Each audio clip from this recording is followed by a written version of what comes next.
Doctor विवेक मूर्ति जो United states के farmer surgeon general हैं, उन्होंने रिसेंटली एक बहुत ही शॉकिंग बात लिखी है। उन्होंने कहा कि लोनलीनेस यानी अकेलेपन की फीलिंग और वीक सोशल कनेक्शंस आपकी लाइफ को उतना ही छोटा कर सकते हैं जितना दिन में 15 सिगरेट्स पीना। ये सुनने में काफ़ी डरावना लगता है, राइट? साइंस कहती है कि जो लोग लोनली फील करते हैं उन्हें आगे चलकर सीरियस हेल्थ प्रॉब्लम्स होने के चांसेस बहुत ज़्यादा होते हैं।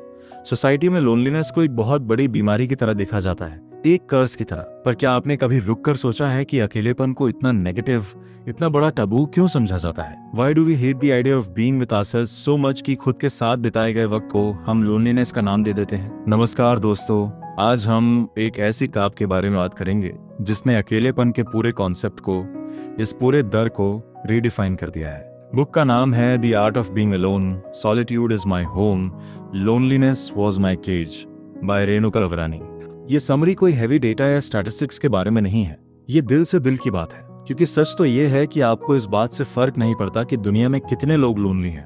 आपको इस बात से फर्क पड़ता है कि आप अपने अंदर के इस अकेलेपन से कैसे डील करें, कैसे इस अकेलेपन को अपनी ताकत बनाएं। सोचिए जरा, बचपन से ही हमारे दिमाग में क्या फीड किया गया है, हमने क्या सीखा है? हमने सीखा है कि जो बच्चा स्कूल में अकेले खाता है, अकेले बैठता है, जिसके दोस्त नहीं है, वो एक वियर्डो है, एक पैथेटिक इंसान है जिसे किसी ने चूज नहीं किया।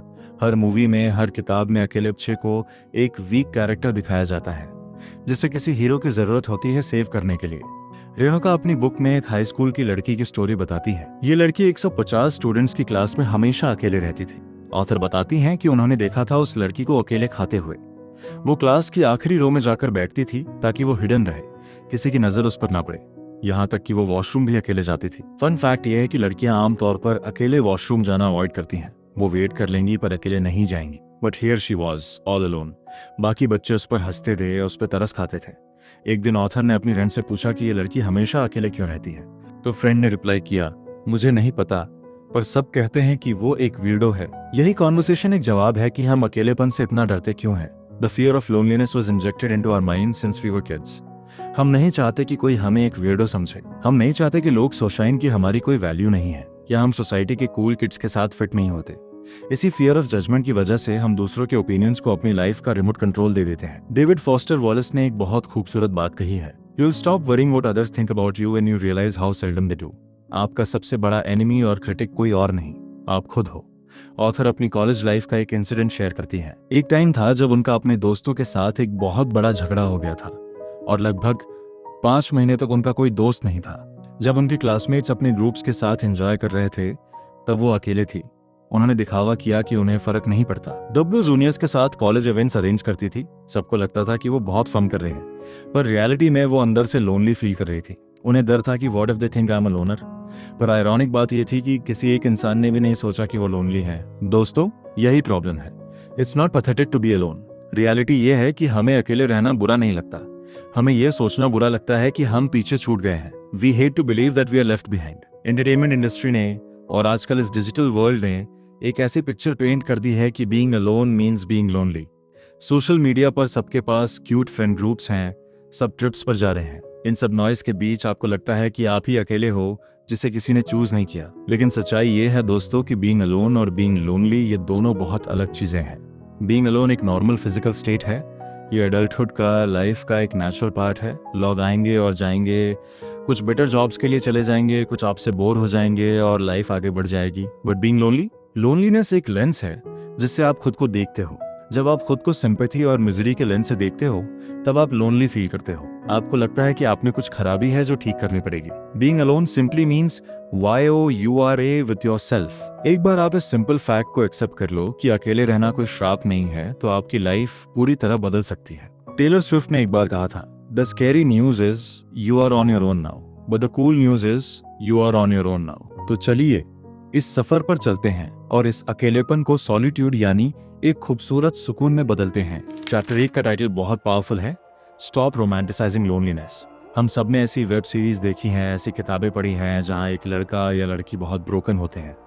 वो डिप्रेशन, स्ट्रेस और एंजाइटी के एक डार्क टनल में फंसे होते हैं और फिर अचानक एक हीरो या एक एंजल उनकी लाइफ में आता है, उन्हें इस जालिम दुनिया से बचाता है, उन्हें प्यार करना सिखाता है और उनकी जिंदगी परफेक्ट हो जाती है। Sound familiar, right? रेणुका कहती हैं कि सबकॉन्शियसली हम सब ने इस फेरी टेल कॉन्सेप्ट को अपनी लाइफ में सच मान लिया है। हम सब एक फॉल्स होप पाल कर बैठे हैं कि कोई आएगा जो हमें इस अकेलेपन से निकालेगा। ऑथर खुद अपनी कॉलेज लाइफ में जोई और चैंडलर, जो FR that is NDS show के फेमस कैरेक्टर्स हैं, जैसे एक परफेक्ट फ्रेंडशिप का वेट करती रही। वो हमेशा एक बेस्ट फ्रेंड चाहती थी जैसा मूवीज में दिखाते हैं, पर उनके पास ऐसी कोई फ्रेंडशिप नहीं थी। भीड़ में होने के बाद भी वो इनकम्प्लीट फील करती थी। प्रॉब्लम क्या है इस इमेजिनेशन में? प्रॉब्लम यह है कि आप चूज करते हो ये बिलीव करना कि आप खुद काफी नहीं अच्छो। You believe you are not enough to change your life. आप अपनी उम्मीद किसी ऐसे इंसान पर लगा देते हो जो एग्जिस्ट ही नहीं करता। और जब आपकी लाइफ उस इमेजिनेशन के हिसाब से नहीं चलती, तो आप और भी ज़्यादा लोनली फील करते हो, जैसे आपका कुछ खो गया हो जो एक्चुअली आपके पास कभी था ही नहीं। लाइफ कोई मूवी नहीं है मेरे दोस्त। No one is coming to save. कोई आकर आपको जादू से नहीं हंसाएगा या दुनिया घुमाने नहीं ले जाएगा। अगर आपने अपने दिमाग में एक इमेजिनरी फ्रेंड या परफेक्ट पार्टनर बना लिया है जो फ्यूचर में आके आपको बचाएगा, तो आप प्रैक्टिकली अपनी उम्मीदों का एक कब्रिस्तान, एक ग्रेवयार्ड बना रहे हैं। इस उम्मीद को छोड़ दो, वरना आखिर में आपके दिल के टुकड़े होंगे। इसके बजाय अपने आप को अपनी लाइफ की मूवी का मैन कैरेक्टर बनना शुरू करो। एक ऐसी मूवी जो अभी बनानी बाकी है, जिसमें विक्टिम का रोल मत प्ले करो, play the role of a creator. और इस फॉल्स होप और वियर्डो दिखने के डर की वजह से हम एक बहुत बड़ी गलती करते हैं। हम वो बनना शुरू कर देते हैं जो हम एक्चुअली में हैं ही नहीं। We start hiding our true selves. Society के रूल्स के हिसाब से फिट इन होने के लिए हम उन चीज़ों को येस बोलते हैं जिन्होंने हमें एक्चुअल में हते हैं। सोचिए, कितनी बार अपने दोस्तों के साथ बाहर जाने के लिए हाँ कहा है, जबकि आपका मन सिर्फ घर पर बैठकर आराम करने का था। हम ऐसे कपड़े पहनते हैं जो अनकंफर्टेबल हैं या हमारे बजट से बाहर हैं, सिर्फ इसलिए ताकि लोग हमें नोटिस करें और एक्सेप्ट करें। हम ऐसे वर्ड्स बोलते हैं जो हमें क्रिंज लगते हैं, सिर्फ कूल दिखने के लिए। स्टेप बाय स्टेप एक आइडियल हैप्पी वर्जन बनने की कोशिश में हम अपने रियल सेल्फ से इतना दूर चले जाते हैं कि आईने में खुद को पहचानना तक मुश्किल हो जाता है। यही से असली लोनलीनेस जन्म लेती है। ध्यान से सुनिए, loneliness is not when you don't have people around. Loneliness occurs when you can not find yourself inside you. जब आपको लगने लगे कि आपका रियल एसेंस खो गया है, जब आप अपने अंदर की आवाज सुनना बंद कर देते हो, तब अकेलेपन आपके अंदर घर बना लेता है। ऐसी सिचुएशन में आप भीड़ के बीच में होकर, पार्टी में सबके साथ हंसकर भी अंदर से बिल्कुल अकेले होते हो। और कितनी आयरनी की बात है ना, आप दूसरों के सामने परफेक्ट बनने की कोशिश करते हो ताकि लोग आपसे प्यार करें, पर इस चक्कर में आप खुद से ही नफरत करने लगते हो। और सोचो, जो इंसान खुद से ही नफरत करता हो, उसके साथ कोई और वक्त क्यों टाना चाहेगा?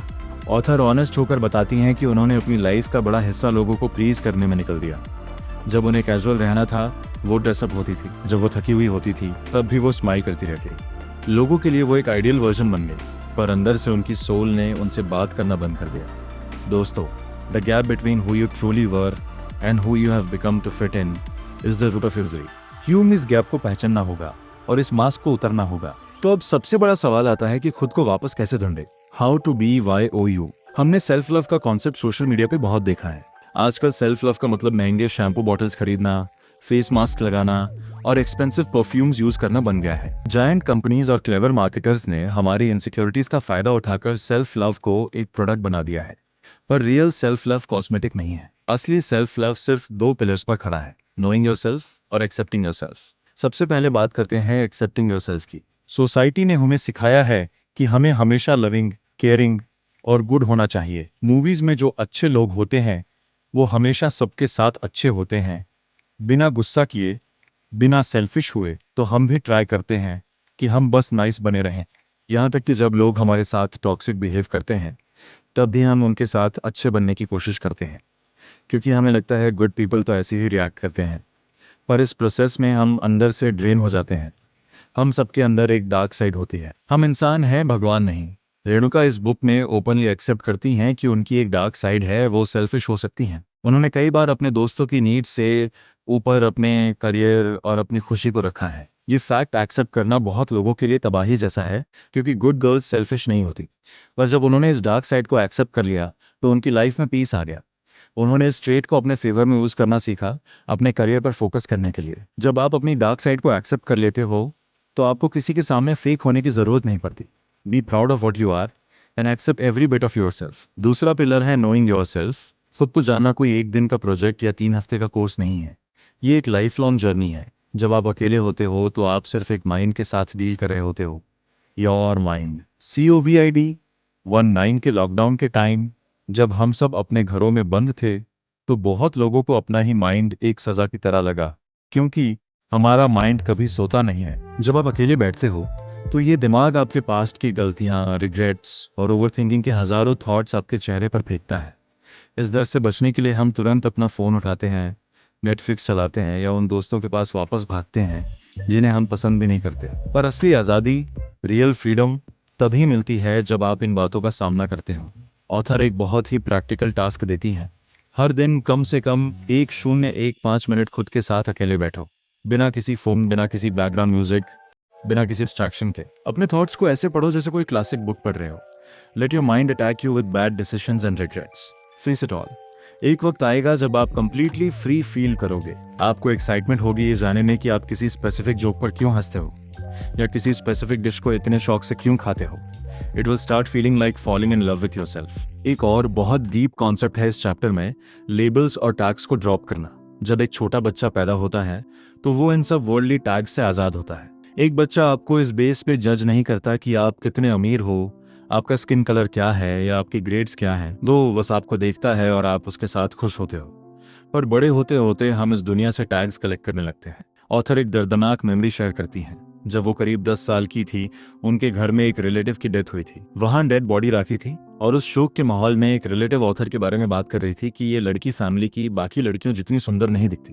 Can you imagine? वहां मौत हुई है और लोग एक 10 साल की बच्ची को उसके लुक्स पर जज कर रहे हैं। इस इंसिडेंट ने ऑथर को एक टैग दे दिया, अगली, और ये टैग उनके दिमाग में 17 साल की उम्र तक छपा रहा।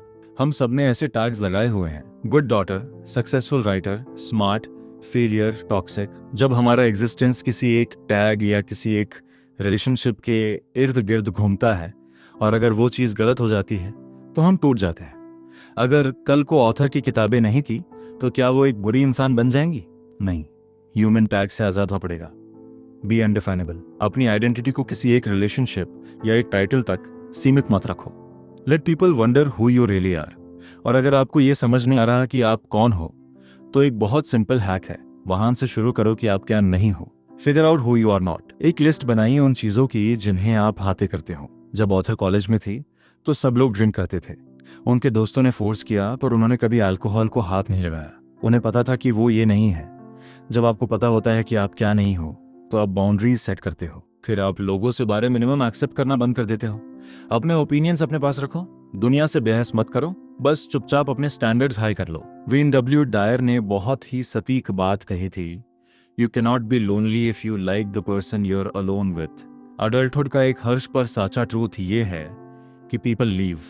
स्कूल खत्म होने के बाद दोस्त छुटते हैं, कॉलेज के बाद रास्ते अलग होते हैं। ऑथर ने अपनी पूरी लाइफ में कभी 2 साल से ज्यादा एक स्कूल अटेंड नहीं किया। जब कॉलेज आई तो पहले ही दिन एक रूममेट मिली जो उनकी बेस्ट फ्रेंड बन गई। पर कुछ महीनों बाद जब ऑथर बीमार पड़कर 15 दिन के लिए घर गई तो वापस आने पर उन्होंने देखा कि उन्हें रिप्लेस कर दिया गया है। उस रूममेट ने नए दोस्त बना लिए थे। ये सबके साथ होता है। हम एक्सपेक्ट नहीं कर सकते कि लोग 24/7 हमारे लिए अवेलेबल रहेंगे। हर किसी की अपनी लाइफ है, करियर गोल्स हैं, फैमिली स्ट्रगल्स हैं। फॉरएवर का कॉन्सेप्ट सिर्फ रोमांटिक फैंटेसीज में होता है। आज के टाइम में फॉरएवर का मतलब है एक दूसरे को सोशल मीडिया पर फॉलो करना और कभी कभी पोस्ट पर कमेंट करना। That's it. जब आप इस सच्चाई को एक्सेप्ट कर लेते हो तब अकेलेपन आपको धोखा नहीं लगता। तब आप इसे सॉलिट्यूड की तरह देखना शुरू करते हो। हिस्ट्री के सबसे महान माइंड्स ने अकेलेपन को एक लग्जरी की तरह ट्रीट किया है। जॉर्जिया ओकीफ, जिन्हें मदर ऑफ अमेरिकन मॉडर्निज्म कहा जाता है, उन्होंने अपनी पीक करियर पर न्यूयॉर्क की भीड़ भाग और पार्टीज को छोड़ दिया। उन्हें वहां अकेलेपन में घुटन नहीं, फ्रीडम मिली। वो एक 929 में न्यू मैक्सिको के डेजर्ट में चली गई और महीनों तक अकेले टेंट में रही, सिर्फ अपने कैनवस और पेंट्स के साथ। उन्होंने कहा, there is a kind of freedom in being alone.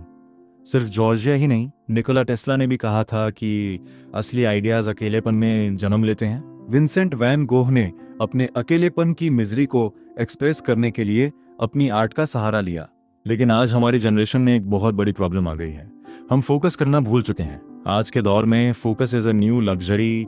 हमारा ब्रेन लगातार कंटेंट कंज्यूम कर रहा है। सोचिए, अगर आपको आपका फेवरेट खाना दिया जाए और आप अपनी कैपेसिटी से ज्यादा खा लो तो क्या आप उसके बाद 10 किलोमीटर भाग पाओगे? ऑब्वियसली नहीं। तो फिर आप अपने दिमाग को कंटिन्यूसली रील्स, यूट्यूब वीडियोस और सोशल मीडिया पोस्ट से घंटों तक क्यों भरते रहते हो? Junk in junk out.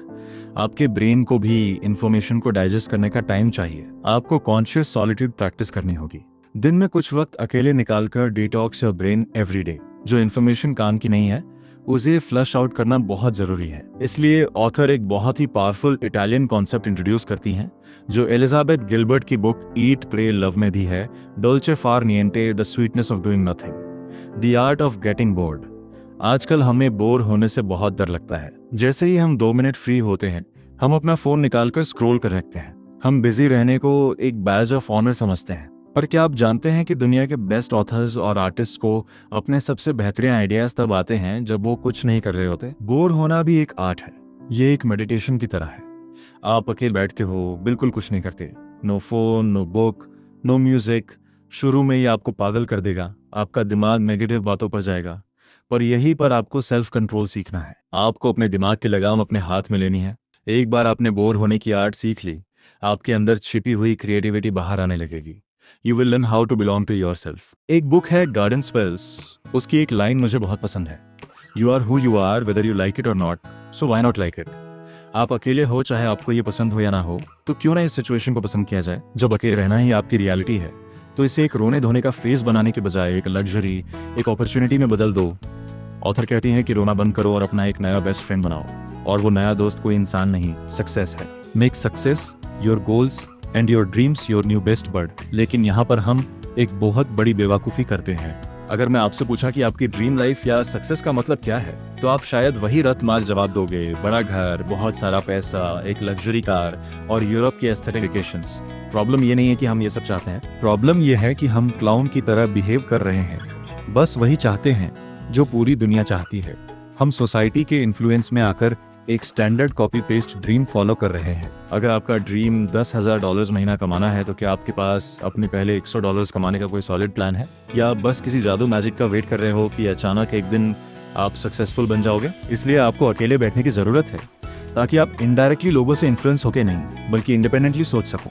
Define your own definition of everything. आपकी खुशी का एक्चुअल मतलब क्या है, आपकी सक्सेस का मतलब क्या है। Switch on the button of your brain and become the owner of your life. तो इस ड्रीम लाइफ को पाने का एक्शन प्लान क्या है। सबसे पहले स्टेप 1, एक शांत जगह पर पेपर और पेन लेकर बैठो और 5 ऐसी चीजें लिखो जो आपको अपनी करंट लाइफ में बिल्कुल पसंद नहीं है। B brutally honest with yourself. दिखावे का सेल्फ लव छोड़ दो जो कहता है कि मैं जैसा हूँ परफेक्ट हूँ।